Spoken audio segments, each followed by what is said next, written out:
Oblivious to his presence, Minsu approached the receptionist and asked if she could meet with the hiring manager.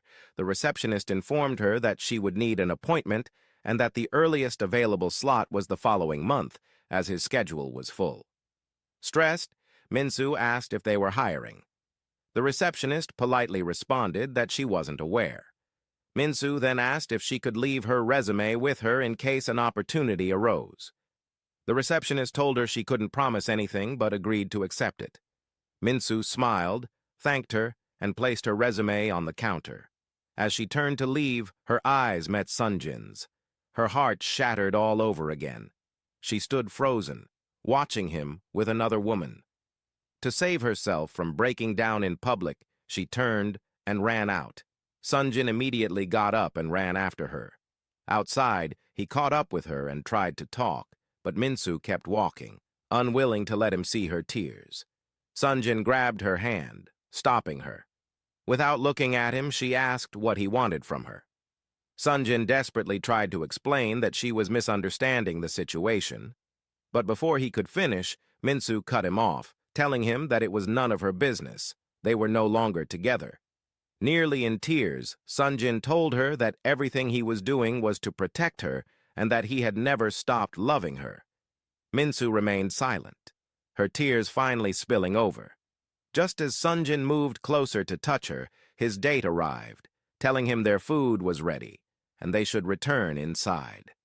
Torn between his duty and his heart, Sunjin reluctantly let go of Minsu's hand and walked back into the hotel with the woman. Without looking back, Minsu walked away. She refused to turn around and see him with another woman. It would only deepen her pain.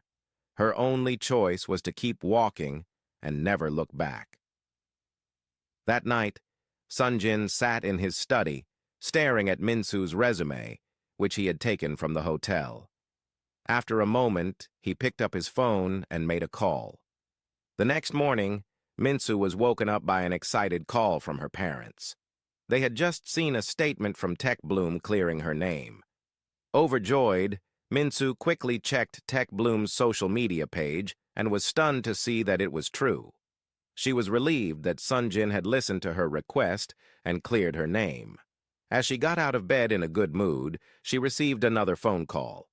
A man told her that he had come across her LinkedIn profile and wanted to invite her for an interview the following day. Minsu couldn't believe how quickly things were turning around for her. The next day, Minsu arrived at an art gallery for the interview, feeling both excited and well prepared. As she walked in, she noticed a man painting. She looked around, admiring the artwork. Though the gallery was small, she was grateful for the opportunity to complete her internship. The man noticed her presence, stood up, and walked toward her. He greeted her by name, and Minsu smiled, confirming her identity. Apologizing for his messy hands, the man explained that he had paint all over them and went to wash up. While he was gone, Minsu continued admiring the art pieces. When he returned, he introduced himself as Woobin, the owner of the gallery. He explained that he sometimes encountered legal issues with clients who either delayed payments or sued him over trivial matters, and he needed Minsu to handle those cases. Before she could even respond, Woobin stood up and told her she was hired. She could start the next day. Minsu was stunned at how easily she had secured the job. She thanked him and left. After she was gone, Woobin pulled out his phone and called Sunjin. He told him that he had managed to hire Minsu. Sunjin thanked him and invited him for a drink later that night. Minsu was excited to officially start work the following day. She even had her small office in the corner where she accessed files. The new environment seemed quiet and peaceful, and she thought to herself that she would finally be able to forget Sunjin and move on. She decided to take a short break and went through her social media, where she saw news about Sunjin being seen on a date with the heiress to a gold mine. As she scrolled through the comments, she saw people praising them, stating that they were a good-looking couple and that they were meant to be. Minsu's memories came rushing back, and she couldn't control them or the tears that followed. She ran to the bathroom where she cried to herself, realizing that she had thought she was over him, but in truth, she wasn't. She still loved him deeply and had never stopped. As Woobin passed by the bathrooms, he heard Minsu crying inside. He stood there for a moment, unsure of what to do, then knocked and called her name, but there was no response. Sensing that she needed space, he decided to walk away.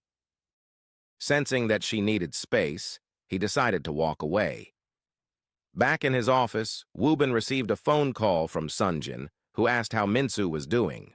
Woobin told him that she was heartbroken and had been crying in the bathroom. Frustrated, he asked Sunjin why he was being a coward and letting the woman he claimed to love suffer like this. Sunjin, irritated, told him it was none of his business and that he should take care of Minsu as they had agreed. Woobin, unimpressed, told him that Minsu was a kind, free-spirited woman and that Sunjin would be a fool to let her go because of his greedy father. With that, he hung up the call. Later that evening, as it was time to clock out, Minsu was heading home when Woobin stopped her and asked what she was doing after work. Minsu told him she was going back to school, but Woobin invited her over for a small celebration to mark her first day at work. Minsu initially tried to decline, but Woobin insisted, saying it would make her feel better. Reluctantly, she agreed. When they arrived at Woobin's place, she assumed there would be other people as well. However, the moment she walked in, she froze in panic when she saw Sunjin sitting in the living room. He was the last person she had wanted to come across. Sunjin and Minsu both saw each other and sat there awkwardly, not knowing what to say. Confused by the situation, Sunjin asked to talk to Woobin outside and questioned why he had brought Minsu there when he thought it was just going to be the two of them having a couple of drinks. Woobin told him that he was tired of him always bending to his father's will and letting him control his life, and now that he had someone special, he was still allowing his father to dictate things for him. He continued, saying that Sunjin's father was also the reason why they were no longer close as friends, as he believed Woobin was a bad influence. Sunjin told him that he and Minsu had broken up and doubted that she would want to talk to him. Woobin, however, told him not to jump to conclusions and that he should ask Minsu himself. He explained that bringing Minsu and him back together was the least he could do as a friend and that he could see how miserable Sunjin was. It was time for him to be a man and stand up to his father. Sunjin, frustrated, told him that if his father found out about this, he would have Minsu kicked out of school, and staying away from her was his way of protecting her. Woobin shook his head and told him he wasn't protecting her. He was hurting her. He placed a hand on Sunjin's shoulder and told him that this was all he could do as a friend, and whatever happened from here on was up to him. With that, Woobin walked back into the house, leaving Sunjin standing there. Inside, Minsu immediately asked Woobin what was going on, why Sunjin was there, and how they knew each other. Woobin simply told her to ask Sunjin because he had the answers. As he walked toward the door, Minsu followed, saying she wanted to leave as well. Woobin told her that he was going to get his other friends and would be back, telling her to sit down and relax. Before she could say anything, he walked out. Minsu stood there, unsure of what to do, and decided to go home. She tried to open the door but realized it was locked. Panicking, she struggled with the door and started calling for Woobin.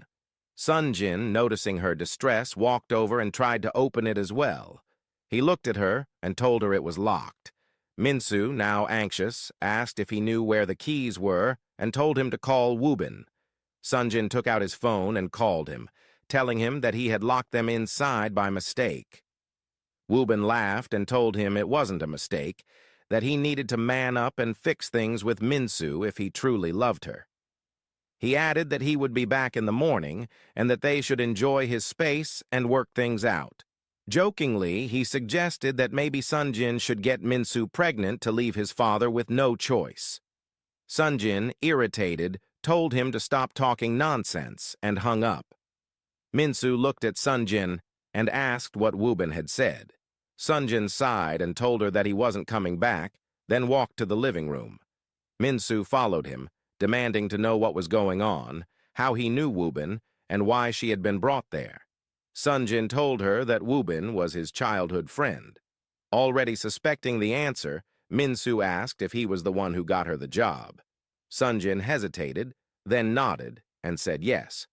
Upset, Min-soo walked out onto the balcony, needing a moment to process everything. Sunjin sat there watching her as she stood alone, deep in thought. Seeing her in front of him at that moment brought back so many emotions.